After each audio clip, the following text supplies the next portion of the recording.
Hello friend, कैसे हैं आप लोग। आई होप कि आप लोग अच्छे से होंगे। तो फ्रेंड, आज हम बात करने वाले हैं बहुत एक इम्पोर्टेंट टॉपिक के बारे में कि यानी बस कपलर। बस कपलर क्या होता है और बस कपलर कितने टाइप के होते हैं और बस कपलर को कैसे कनेक्ट करते हैं। आज हम उसी के बारे में बात करने वाले हैं कि बस कपलर क्या होता है।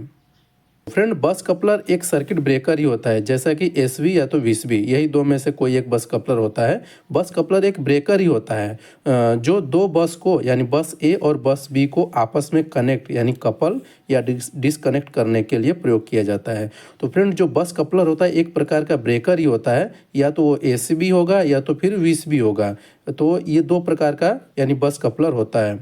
जो बस कपलर होता है, बस कपलर का मेन काम क्या होता है। बस कपलर का मेन काम पावर, जो हमारी पावर होती है, पावर सप्लाई होती है, पावर सप्लाई यानी पावर सप्लाई की रिलायबिलिटी को बढ़ाना और मेंटेनेंस के टाइम पे सप्लाई को चालू रखना। मान लीजिए आपको मैं एक फिगर के थ्रू बता रहा हूँ। ये हो गया L5।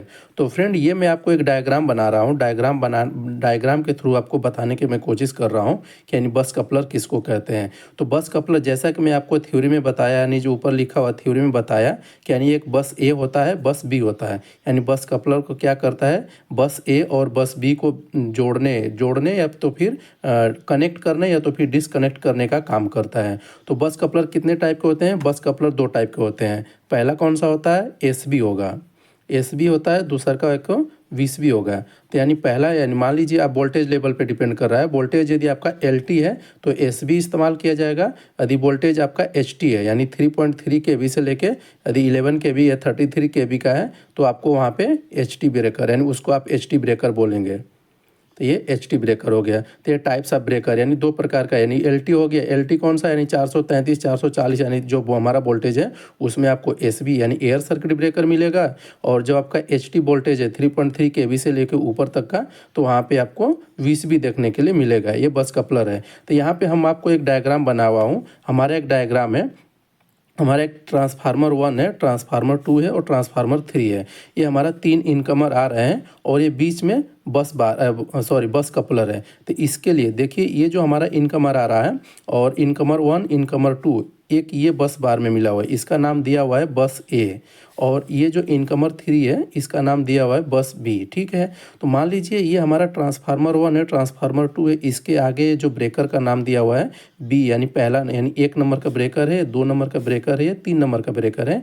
ये B10 B20 B30 ऐसे नंबर दिया जाता है। इससे आपको कन्फ्यूज नहीं होना है, बस ये नंबर दिया जाता है ताकि आपका ये ब्रेकर मतलब किसी नाम से रहे। ठीक है। तो इसके आगे सर्किट ब्रेकर लगा हुआ है। तो ये भी सर्किट ब्रेकर है, ये भी सर्किट ब्रेकर है, एक ये हमारा ब्रेकर है और बीच में बस कपलर है। ये देखिए बस कपलर है। तो मान लीजिए आपका सपोज दैट ये दोनों काम कर रहे हैं, ये दोनों काम कर रहे हैं, ये नहीं काम कर रहा है। ठीक है। आप कहते हैं लोड है, इससे क्या है, इसके जो बस कपलर है इसके आउटपुट से load 1 load 2 load 3 load 4 load 5 ये 5 लोड है।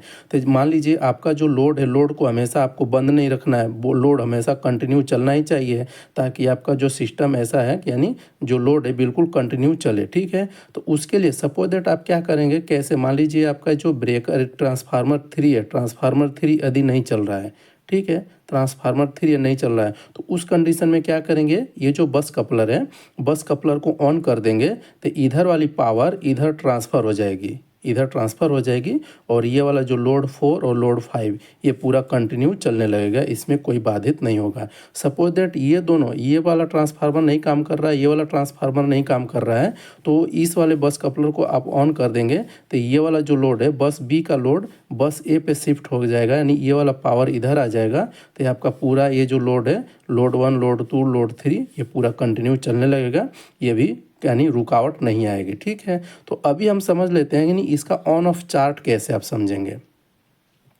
मान लीजिए आपको समझाने के लिए यदि 3 मैं इनकमर लिया हूँ, अभी एक समय के लिए इसको आपको क्या करते हैं, मान लीजिए हम इनकमर 1 लेते हैं, इसको इनकमर 1 मान लेते हैं, इसको इनकमर 2 मान लेते हैं। ठीक है।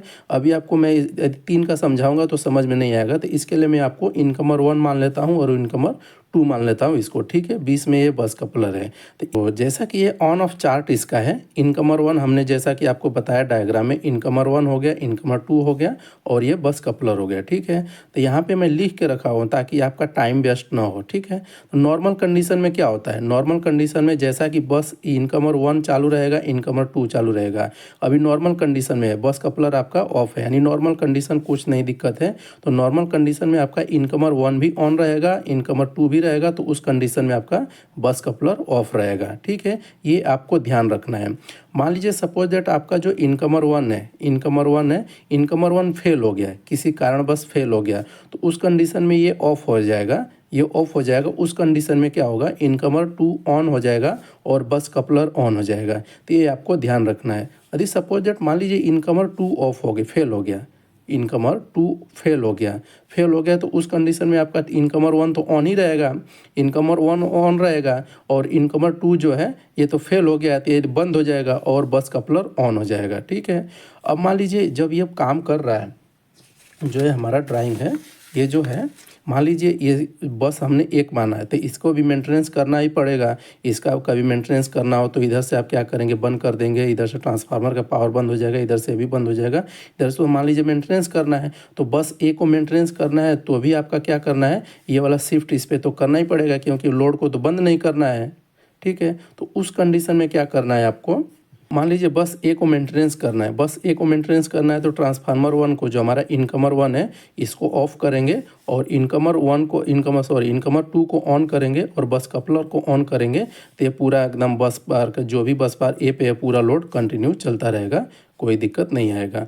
मान लीजिए बस B को जिसी तरह यानी बस बार A को मेंटेनेंस करना, उसी प्रकार तो बस B को भी मेंटेनेंस करना होगा। 1 साल पे 2 साल पे जब भी आप मेंटेनेंस करते हैं, तो उस कंडीशन में क्या करेंगे, बस B को, यानी बस B को ऑन करना है, बस B का मेंटेनेंस करना है, तो उस कंडीशन में बस बार A हमारी जो है इनकमर A को ऑन रखेंगे और बस कपलर को भी ऑन रखेंगे, और जो हमारा इनकमर 2 है, यानी बस B को हमने मेंटेनेंस करना है, तो इनकमर 2 को मैं बंद कर देंगे, यानी ऑफ कर देंगे। तो उस कंडीशन में आपको ध्यान करना है। कंप्लीट यदि शट डाउन करना है, कंप्लीट यदि शट डाउन करना है, यानी इसको भी बंद करना है, इसको भी बंद करना है, इसको भी बंद करना है, तो यानी ये जो इनकमर 1 है उसको भी बंद कर देंगे, इनकमर 2 को भी बंद कर देंगे और बस कपलर को भी बंद कर देंगे, तो ये कंप्लीट शट डाउन होगा। तो ऐसा तो होने वाला है नहीं कि कंप्लीट शट डाउन करना है, बस यानी कंपनी है, कोई प्लांट है तो हमेशा एनी टाइम 24 घंटा चालू ही रहेगा। तो उस कंडीशन में आपको, ये तो बस आपको समझाने के लिए कह दिया, बाकी तो उस कंडीशन में ये चालू ही रहता है। यदि मान लीजिए यदि एक और कर देते हैं, तो यानी इसको भी ऑन कर देते हैं और इसको भी ऑन कर देते हैं और इसको भी ऑन कर देते हैं, तो ये क्या हो जाएगा, ये रॉन्ग कनेक्शन हो जाएगा, ये गलत है। ये होता है बस कपलर का चार्ट, यानी जो दो इनकमर है, यानी इनकमर 1 इनकमर 2, यदि हम तीसरा इनकमर लेते हैं तो और ये बड़ा हो जाता है। इसके लिए मैं आपको समझाने के लिए 2 इनकमर लिया और एक बस कपलर लिया। हम देख लेते हैं कि यानी इसका यूज क्यों करते हैं, यानी बस कपलर का यूज क्यों किया जाता है। तो देखिए यूज के लिए 3 बेसिकली हम लिखे हुए हैं, यदि इसके अलावा आप जानते होंगे तो आप कमेंट करके हमको बताइएगा।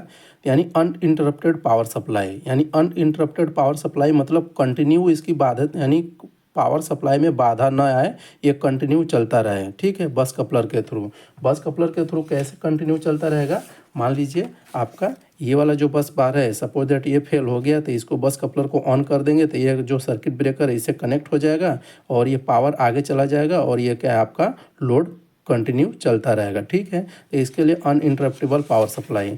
मेंटेनेंस के टाइम शट डाउन अवॉइड हो, मान लीजिए आपको मैं जैसा कि बताया ऊपर में कि बस बार ए का मेंटेनेंस करना है, तो ये जो लोड है अवॉइड किया जा सके इसके लिए, ठीक है। अब लोड ट्रांसफ़र ईजी हो जाता है, मान लीजिए इस पर क्या हो जाता है, लोड जो ट्रांसफ़र ईजी हो जाता है, यानी इस पे लोड देना है, इसका लोड कम है तो इसको भी बंद कर सकते हैं, यदि लोड बिल्कुल कम हो रहा है तो इसको भी बंद कर दीजिए, इसको भी बंद कर दीजिए और इसका पूरा लोड इस पे शेयर कर दीजिए, पूरा एकदम चलता रहेगा। तो ये होता है बस कपलर का मेन काम। अब हम बात कर लेते हैं कि इसके अंदर प्रोटेक्शन कौन कौन सा लिया जाता है। तो फ्रेंड बेसिकली जो इसके अंदर प्रोटेक्शन लिया जाता है, इसके अंदर जो है जैसा आपका एयर सर्किट ब्रेकर में दिया जाता है या तो फिर जो वैक्यूम सर्किट ब्रेकर रहता है उसमें जो भी किया जाता है, यानी 20B में या तो फिर SB में जो प्रोटेक्शन दिया जाता है वही इसमें भी रहता है, क्योंकि आपको तो मैं बताया है कि यानी या तो SB रहता है या तो 20B रहता है बस कपलर के थ्रू। बस कपलर क्या रहता है कि या तो SB रहेगा या तो 20B रहेगा, यही दोनों में से कोई एक रहेगा अकॉर्डिंग टू वोल्टेज। तो यहाँ पे भी जो यानी ओवर करंट का प्रोटेक्शन भी देते हैं, शॉर्ट सर्किट का भी प्रोटेक्शन इसमें लिया जाता है, अर्थ फॉल्ट का भी प्रोटेक्शन लिया जाता है, और इंटरलॉकिंग ये बहुत इंपॉर्टेंट है फ्रेंड, ये बहुत इंपॉर्टेंट है, वेरी वेरी इंपॉर्टेंट है ये इंटरलॉकिंग। ये अगले वीडियो में हम बात करेंगे कि यानी मान लीजिए आपका जो ब्रेकर है, कहीं कहीं आप देखे होंगे कि मान लीजिए इनकमर 1 भी चालू है और इनकमर 2 भी चालू है, इनकमर 3 भी चालू है, उस कंडीशन में ये बस कपलर भी चालू है। ठीक है, वहाँ पे क्या सिस्टम अपनाया जाता है, वहाँ पे कौन सा नियम अपनाया जाता है वो मैं आपको बताऊँगा। ठीक है, तो फ्रेंड आज के लिए इतना ही, मिलते हैं ऐसे इंटरेस्टिंग टॉपिक के साथ अगले वीडियो में। तब तक अपना ध्यान रखिए, गुड बाय।